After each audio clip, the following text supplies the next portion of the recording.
Hola a todos, bienvenidos a la cuarta clase de biología. Bueno, vamos a comenzar a seguir hablando de células, tejidos y mucho más.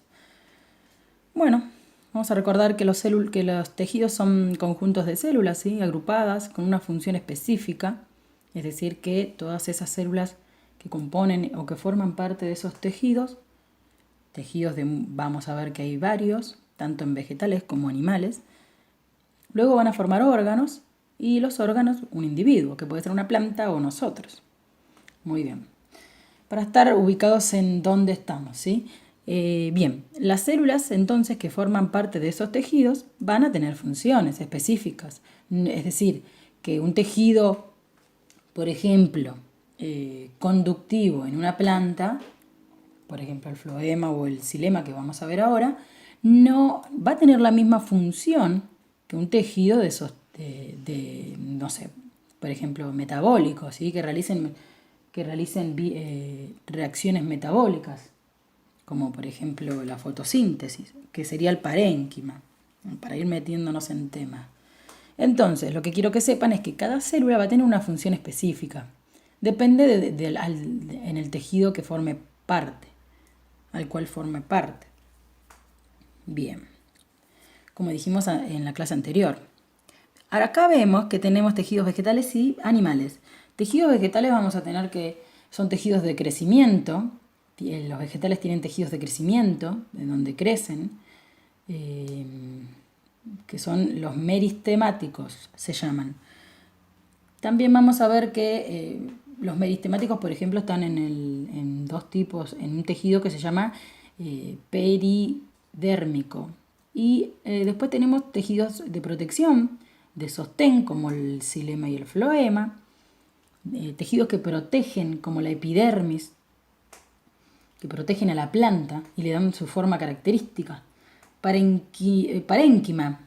El parénquima es un tejido en donde se realizan reacciones metabólicas como la fotosíntesis y se produce la glucosa que alimenta a la planta. De conducción como el xilema y el floema. Vamos a ver ahora qué función tienen. Secretores de secreción. Secretan productos que van a circular por la planta mediante el sistema conductor o también tejido conductor, podemos decir, mejor dicho. Animales, tejidos animales podemos tener tejidos epiteliales, conjuntivo, muscular, nervioso, ya los vamos a ir viendo cada uno. Bien, en vegetales tenemos los siguientes tejidos. Tenemos un sistema, los dividen en sistemas, ¿sí? Para ver la función, más que nada. Los tejidos son epidermis, peridermis, como les dije anteriormente, y que forman parte de un sistema de protección. Acá, sistema de protección, el cual permite resistir un medio ambiente variable y seco. Es decir, que el tejido epidermis y peridermis están relacionados con la protección de la planta. En el peridermis vamos a tener tejidos meristemáticos, células meristemáticas, es decir, que van a hacer mitosis, esas células van a hacer mitosis para dar lugar al crecimiento de la planta, tanto a lo largo como a lo ancho. La planta crece gracias entonces a los tejidos meristemáticos. Epidermis. Epidermis va a tener entonces células que van a estar encargadas, es un tejido entonces que va a contener células que van a estar encargadas de disminuir la pérdida de agua, que la planta no pierda agua, que no se deshidrate. Y que controlan también esas células la respiración, la transpiración y la respiración, sí, porque regula el intercambio gaseoso de la planta. La planta también respira. Respira, es decir, que absorbe oxígeno y libera dióxido de carbono, al igual que nosotros. Y lo hace por medio de unas estructuras que forman parte de las células de la epidermis, los estomas. Entonces, también controla la transpiración. Bien, luego tenemos un sistema fundamental, donde les dije también que se realizan funciones metabólicas y hay de sostén. El colénquima y el esclerénquima son tejidos que forman parte del sistema de sostén, es decir, que poseen células, estos tejidos, que le dan la rigidez, que la planta se pueda mantener erguida y también que le dan la forma característica y la estructura típica de la planta. Entonces la forma que tiene una planta característica es gracias al tejido colénquima y esclerénquima. Parénquima. Bueno, en ella se realiza la fotosíntesis y el almacenamiento de sustancias. Es decir, que entonces en el tejido parénquima hay células que realizan constantemente funciones metabólicas, reacciones anabólicas más específicamente. Principalmente hablando de la fotosíntesis, hablamos de reacciones anabólicas.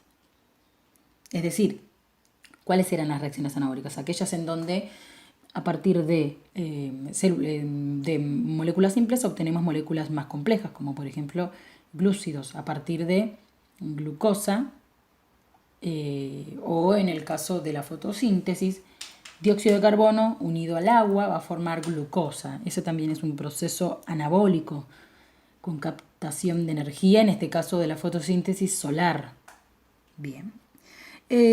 Sistema vascular comunica todos los órganos del cuerpo de la planta. Nosotros entonces tenemos también un sistema que comunica todos los órganos del cuerpo, varios tejidos que lo vamos a ver posteriormente. Tenemos dos tejidos entonces que forman parte del sistema vascular, es decir, del sistema de conducción de la planta. El xilema, que es más interno, como vemos acá, el xilema es lo que se ve en verde, ¿sí? Y el floema es lo que se ve en azul, es decir, que es más externo. El xilema, entonces, es el que conduce el agua y el floema es el que conduce aquellas materias orgánicas formadas por la fotosíntesis, por procesos metabólicos, como la glucosa. Entonces acá yo les dejé el xilema en verde, en azul el floema, después más en un color clarito, rosa clarito, supongo, o beige. Vamos a observar que tenemos el sistema fundamental, formado ¿por qué? Por tres tejidos: el esclerénquima, el colénquima, que eran de sostén, y también el parénquima, que era un tejido en donde se realizaba la metabólisis o el metabolismo, la fotosíntesis, por ejemplo. Y externamente vemos en un color más amarronado, ¿sí? Vemos también el sistema de protección. Hablamos de epidermis y de peridermis. Muy bien. Vamos a nombrar las partes de las plantas para que sepan, para que se hagan una idea. La raíz, a esta se la llama raíz primaria, las raíces más profundas, y la raíz más en contacto con más superficial, más en contacto con la tierra, se le llama raíz secundaria. El tallo secundario se le llama el principal. Y el tallo primario serían estos que están más externos y que pueden contener la flor. Seguimos. Tipos de tejidos animales. A ver, hay varios.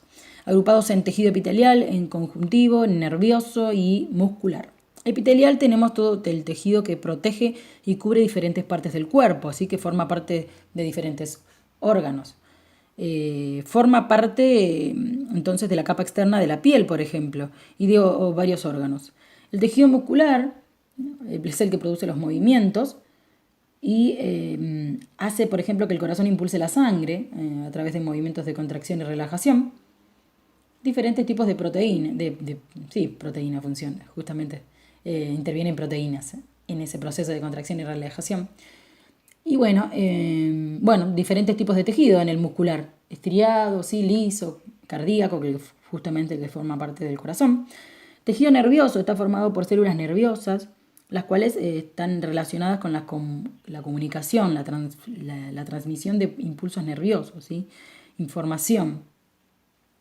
Bien, tejido conjuntivo, se encuentran en todo el cuerpo, eso sí. Por ejemplo, en los huesos, en la sangre, el tejido sanguíneo, el cartílago, ¿sí? El tejido cartilaginoso, el tejido óseo, que forma parte de los huesos. Bueno. Clasificación de los tejidos animales según la función. Esto lo tienen así en el archivo, por eso quise ponerlos a las diferentes funcionalidades de los tejidos. Tenemos tejido de sostén, por ejemplo, el óseo y el cartilaginoso. El de soporte sanguíneo, por ejemplo, el tejido sanguíneo, la sangre misma, que transporta muchas sustancias a través de nuestro cuerpo. De conducción e impulsos, el nervioso, dijimos. De protección, el epitelial, epidermis, epitelio, endotelio. De movimiento, el muscular, por ejemplo, de contracción y relajación, ¿sí? De los músculos. Y el cardíaco, que para bombear la sangre. de unión y de relleno, que son los tejidos conectivos. Por ejemplo, el adiposo es un tejido de unión y de relleno. De relleno más que nada. De adiposo, ¿por qué? Porque de relleno de los órganos, ¿sí? De protección el tejido adiposo, más que nada. Son las grasas que protegen a todos los órganos. Una pequeña capa de grasa que protege. También tiene función de proteger y de dar calor a cada órgano. Bien, acá les dejo un cuadro con las funciones básicas de cada tejido, ¿sí? De revestimiento, de secreción en epitelial, de conectivos, conjuntivos, cartilaginosos, óseos, sangre y la linfa, musculares, liso, estriado y cardíaco. Y básicamente muscular, movimiento. Bien, ¿qué era el metabolismo? Ya lo vimos, vamos a repasar. Es un conjunto de reacciones químicas, todas las reacciones que ocurren dentro de ¿dónde? De las células, ¿sí? Para obtener energía. Objetivo obtener energía. ¿Y cuál es el objetivo final? El desarrollo, crecer, reproducirse, mantener estructuras. Todos los organismos entonces van a realizar metabolismo, que son reacciones metabólicas o catabólicas, las dos en conjuntos van a formar entonces el desarrollo, van a dar lugar al desarrollo del organismo. Hablamos también de vegetales y de animales, ¿sí? De varios tipos de organismos. Vías metabólicas, es decir, las vías que forman parte del metabolismo son el catabolismo y el anabolismo. En el catabolismo, por ejemplo, es la respiración que nosotros realizamos, ¿sí? Los organismos, los seres humanos. Por ejemplo, degradamos nutrientes como los glúcidos, las grasas, las proteínas y los convertimos en productos más sencillos, que son, por ejemplo, en el glúcido, la glucosa, en las grasas, el ácido graso y en las proteínas, aminoácidos. Luego se van a degradar aún más. ¿Sí? Este proceso se llama oxidación y es un proceso catabólico de destrucción de moléculas complejas hasta obtener energía. El proceso anabólico, el anabolismo es otro proceso que, utilizando la energía que libera el catabolismo, va a generar moléculas más complejas a partir de moléculas menos complejas, a partir de moléculas simples. Y va a moléculas simples. Un ejemplo del anabolismo es la fotosíntesis que ocurre dentro de las plantas, donde en el parénquima, ¿sí? En el tejido parénquimal de las plantas. Más específicamente ocurre en las hojas, ¿sí? En las hojas ocurre la fotosíntesis dentro de los cloroplastos, que son unas estructuras que contienen clorofila, el pigmento que le da el color verdoso a los vegetales. Pero ahora lo vamos a ver. Bien, entonces el metabolismo es el que da lugar a la nutrición en todos los organismos. Es decir, que los organismos se nutren gracias al metabolismo, conjunto de reacciones químicas que ocurren dentro de cada célula de nuestro cuerpo, o también de las plantas, ¿sí? Bien, metabolismo entonces. Los seres vivos se pueden nutrir por medio autótrofos, por medio de la actividad autótrofa o de una actividad heterótrofa, ¿sí? Los autótrofos son, por ejemplo, los vegetales, ya lo sabemos, que producen su alimento a partir de la captación de la energía solar y del dióxido de carbono, ¿sí? Que nosotros liberamos al medio, que están en el medio, y la unión de ese dióxido de carbono más una molécula de agua, porque son varias, van a dar lugar a lo que es la glucosa, y esa es la alimentación de los autótrofos, en el caso de los vegetales, ¿sí? Algunas bacterias también son autótrofas. Entonces, realizan la fotosíntesis. Organismos autótrofos son aquellos que producen su propio alimento y, bueno, los heterótrofos son, por el contrario, somos nosotros, por ejemplo, ¿sí? Los hongos también son heterótrofos, organismos que necesitamos adquirir alimento del medio que nos rodea a través de la alimentación. Y esos alimentos, una vez que ingresan, deben ser metabolizados para obtener la energía. Entonces, la nutrición puede ser autótrofa o heterótrofa.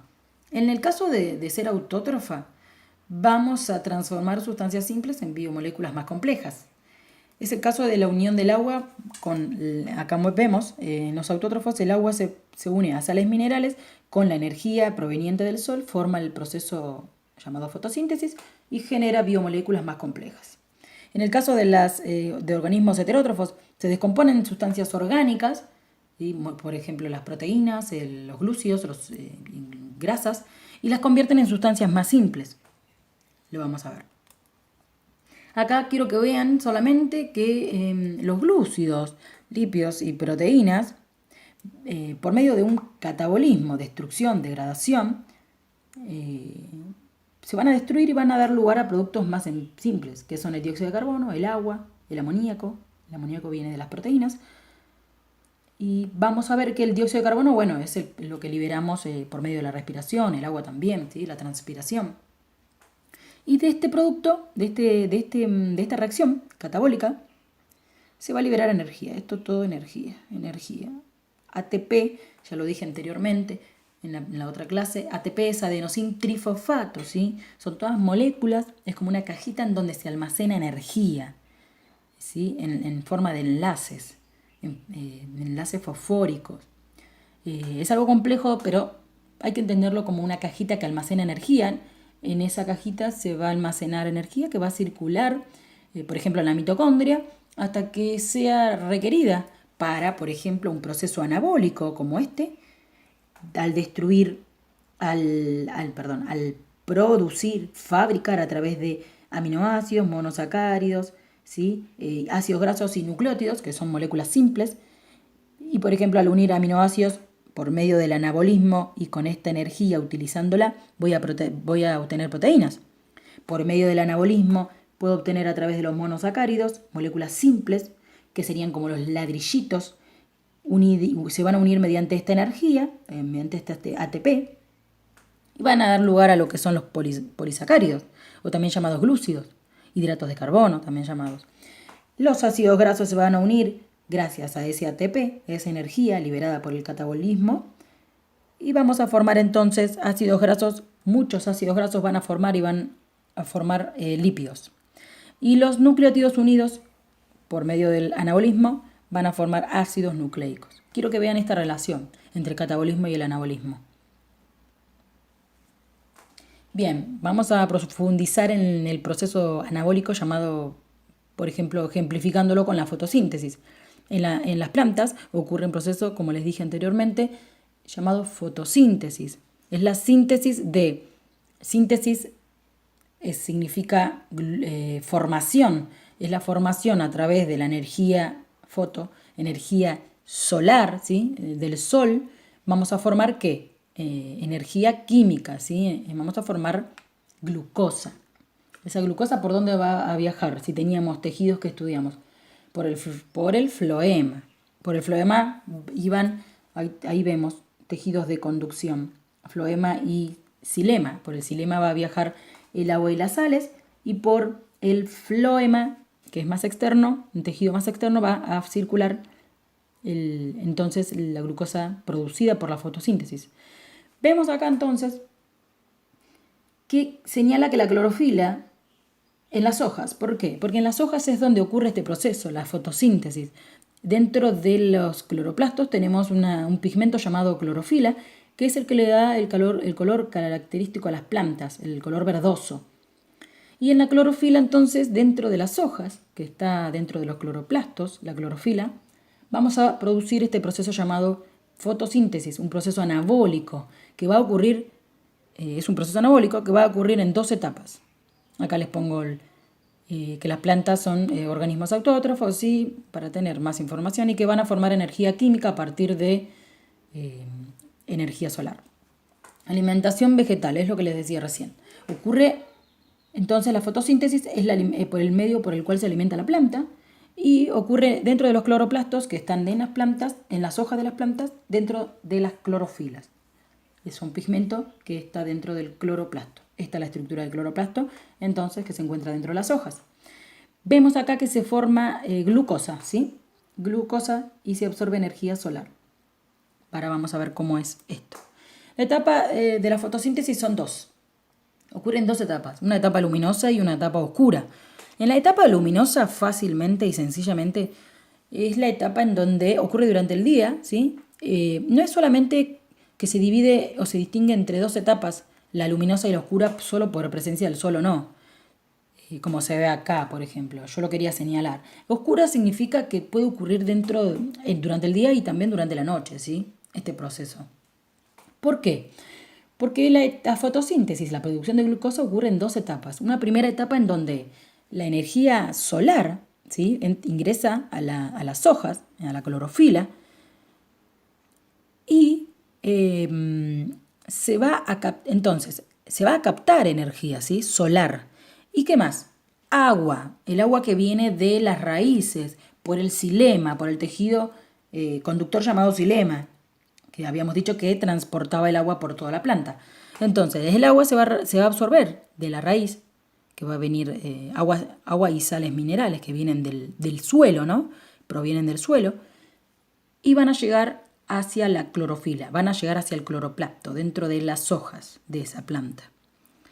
Se va a unir, entonces la energía va a aparecer, va a surgir proveniente del sol, y por medio de esta reacción se va a liberar oxígeno a la atmósfera. Se libera oxígeno a la atmósfera. Entonces, se introduce agua y energía en forma de energía solar, ¿sí? Y se libera oxígeno al medio. En la segunda etapa vamos a tener que el dióxido de carbono, ¿sí?, el que está en la atmósfera, va a ingresar a la clorofila y se va a unir a esa molécula de agua, porque en la primera etapa esa molécula de agua se va a romper. En esta etapa esta molécula de agua se va a romper. Esto es lo característico de cada etapa. En la primera etapa de la fotosíntesis se rompe la molécula de H2O. H2O, obteniéndose, gracias a la energía lumínica, se va a romper esa molécula y liberándose el oxígeno presente dentro del agua, se libera al medio ambiente. Y el hidrógeno va a proceder aquí, donde vemos a una segunda etapa de la fotosíntesis, en donde se va a unir al dióxido de carbono, ¿sí?, presente en el medio ambiente, va a entrar a ese cloroplasto, adentro de la clorofila, y vamos a formar finalmente un compuesto orgánico llamado glucosa. Es un hidrato de carbono y es el que va a circular ¿por dónde? Por el floema, para alimentar a la planta, nutriendo de esta manera a la planta y a otros seres vivos.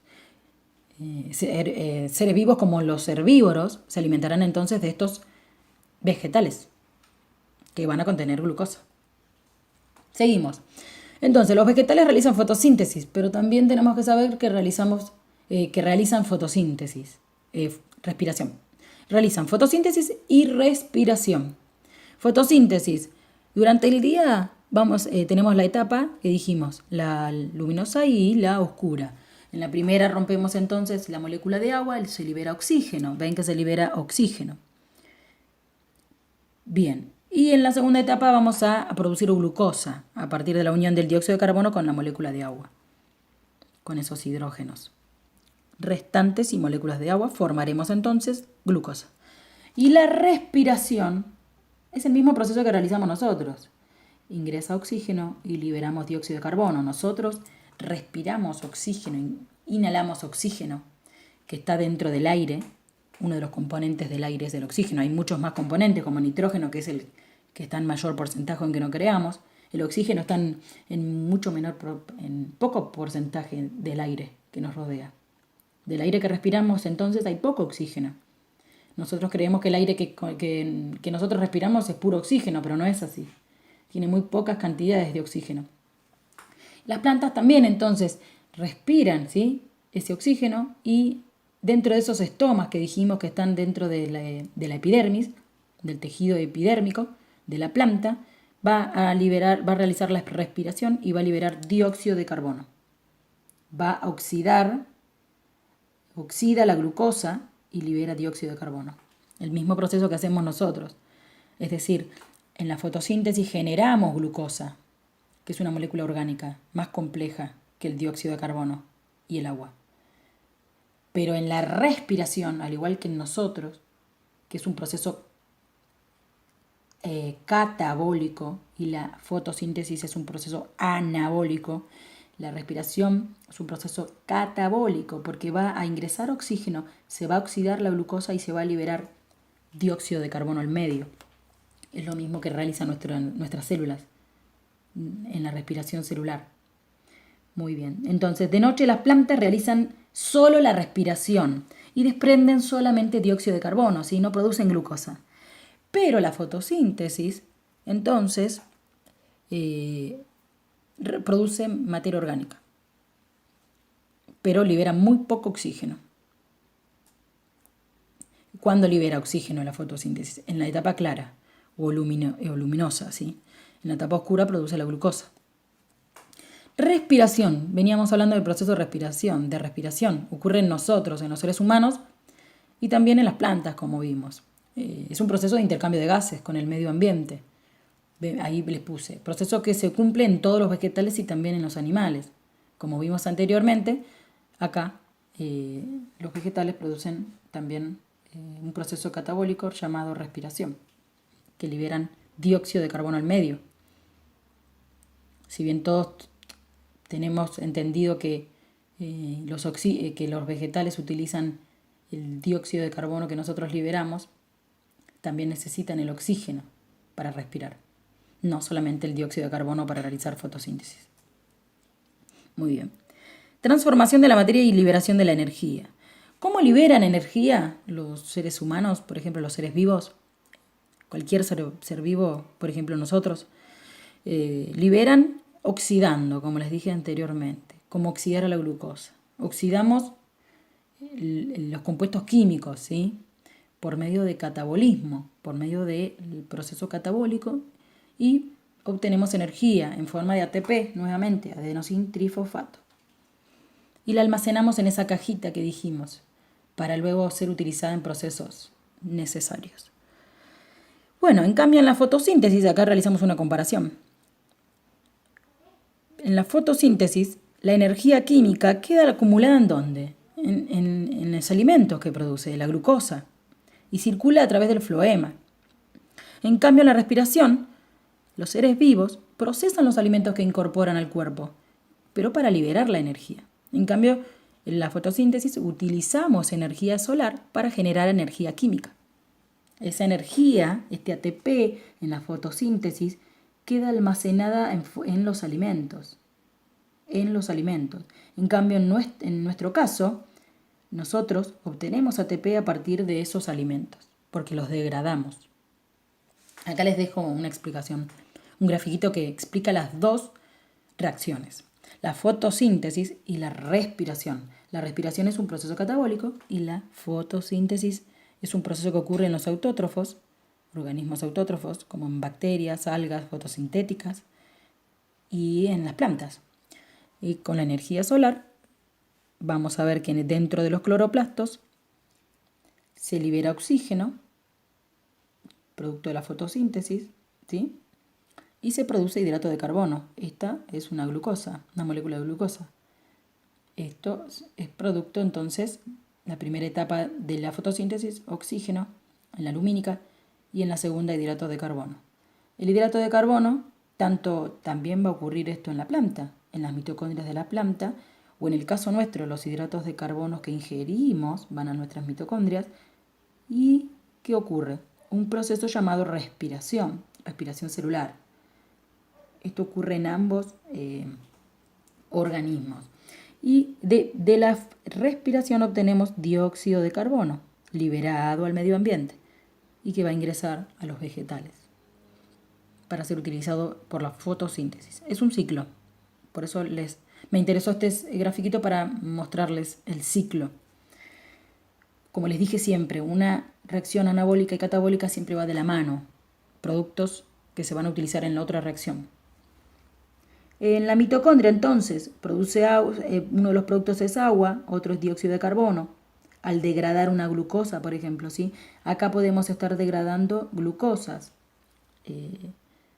que provienen o de la fotosíntesis o de la alimentación de estos heterótrofos. Y siempre se libera al medio ATP. La respiración libera ATP, en nuestro caso de los heterótrofos.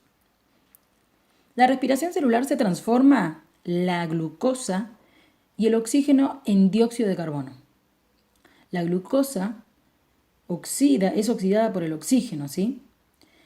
Y se transforma en dióxido de carbono y en agua, como les dije en el grafiquito anterior. Acá la glucosa ingresa a la mitocondria y se transforma en dióxido de carbono y en agua. Es un proceso gradual, muy lento y es catabólico, ¿sí? Donde se libera energía. La energía queda retenida ¿en dónde? En el adenosín trifosfato que les dije, en esta molécula llamada ATP, que guarda energía para ser utilizada cuando el organismo la requiera. Funciona como una caja que cuando se cierra aprisiona la energía y recién la libera cuando se abre para ser utilizada. Lo que les dije anteriormente. Respiración celular es un proceso catabólico, ¿sí? Consta de muchas etapas, así al igual que la fotosíntesis. Estas etapas son la glucólisis, por ejemplo, destrucción de glucosa, que va a ocurrir en el citoplasma de la célula, afuera de la mitocondria. Y luego otros procesos, como el ciclo de Krebs,